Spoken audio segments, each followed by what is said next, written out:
ఏంటి మన గుంటూరులో పిజ్జా దోశ దొరుకుతుందా? చూసారా సార్ డబుల్ యాక్షన్. ఈ అడ్మిన్ అంత ఓవర్ యాక్షన్ చేయబాకు. మా ఫాలోవర్స్ అందరికీ తెలుసు స్పెషల్స్ కాడ దొరుకుతున్నాను. మన గుంటూరులో పిజ్జా దోశ దొరుకుతుందని తెలిసి స్పెషల్స్ కాడ ఉన్న దోశ ఆటకి వచ్చేసాను.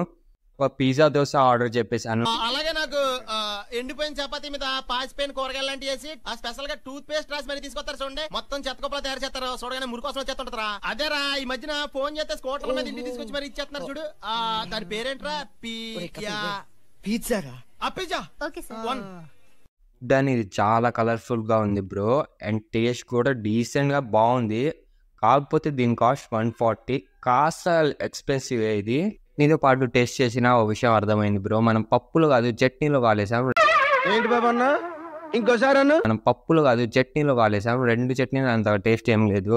నీ లేకుండా నార్మల్గా తింటేనే ఇది చాలా బాగుంది. ఒక మంచూరియా దోశ తీసుకున్నా బ్రో. ఎందుకు తీసుకున్నానో తెలీదు. అక్కడ అందరు తీసుకుంటున్నారని తీసుకున్నా. అయినా కానీ నాకు మంచూరియా నచ్చదు. అయినా కానీ తీసుకున్నా.